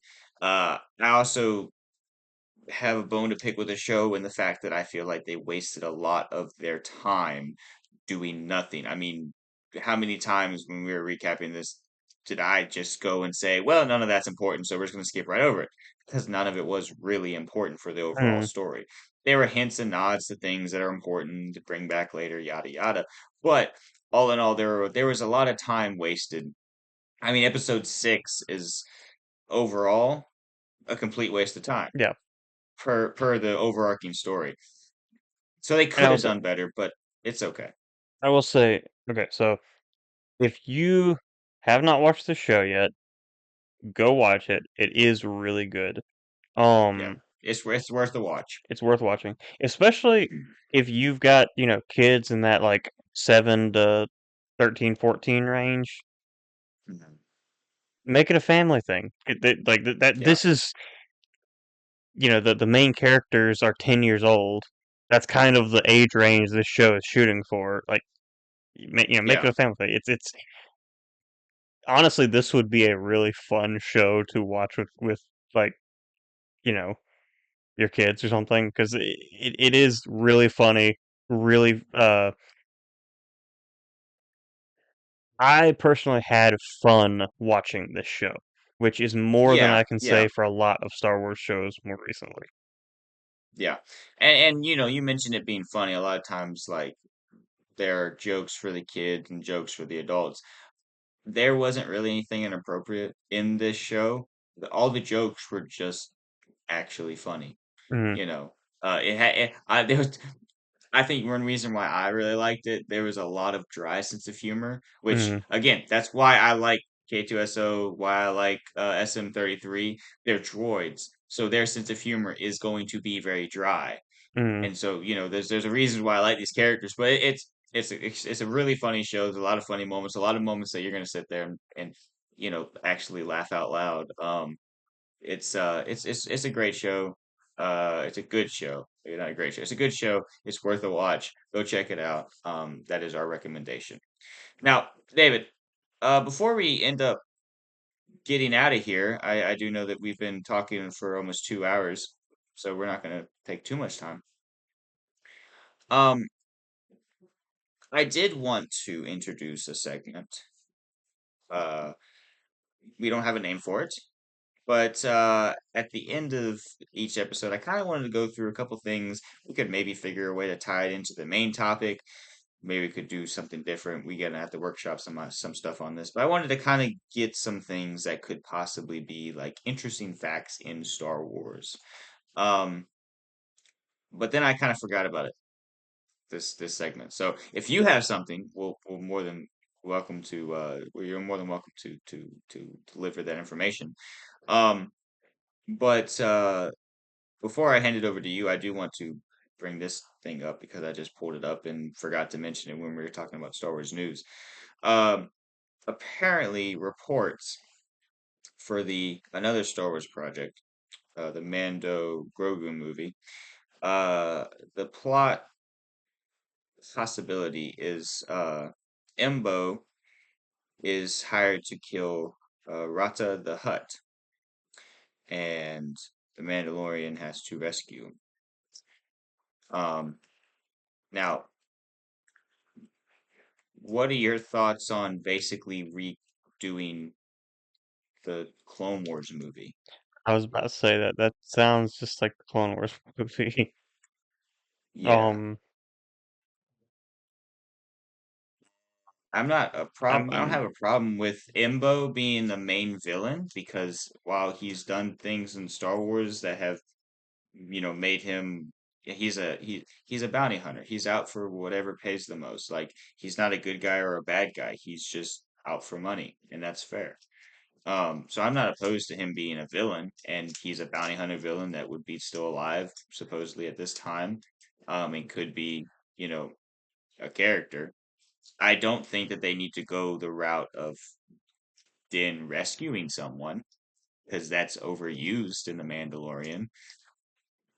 But, I also don't know what stakes they would necessarily have in a movie with The Mandalorian that isn't a matter of him rescuing someone, particularly Baby Yoda, Grogu.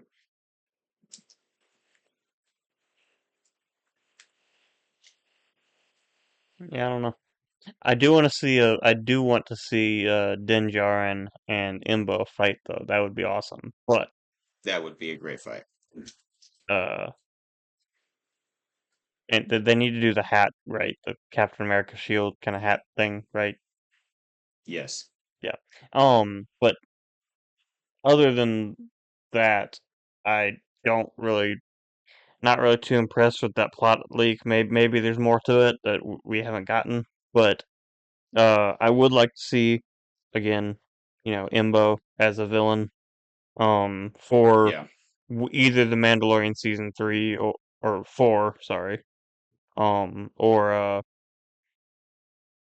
the Mandalorian and Grogu, which Yeah. apparently I thought we were supposed to be getting the Mandalorian and Grogu after season 3, but apparently they're going to do a season 4 first. Huh. I've just heard a lot of talks about the fact that they're going to make it, and that's literally it. That they are going to make it, and it kept getting pushed back. Like all the other Star Wars projects just keep getting pushed back. Hmm. Anyway, um, we just hit the 2 hour mark, so we should probably go ahead and wrap things up. But Oh, you ain't got nothing interesting to say? I'll be honest, I read through this whatever yesterday or Wednesday, whenever you sent this to me, and I didn't do any research.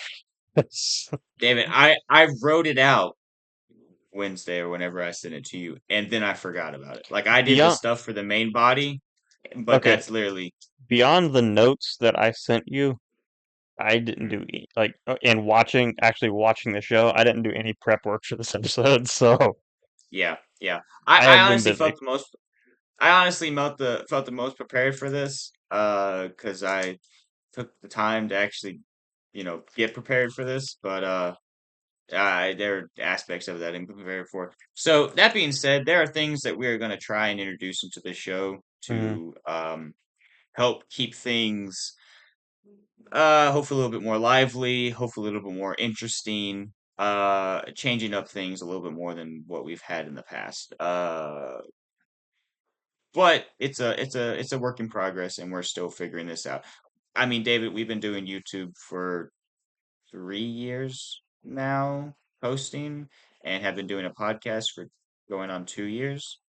That doesn't mean that we know anything. Actually, we don't know anything at all. So we're just still figuring this out. We're a very, very small channel still after all this time. YouTube is hard.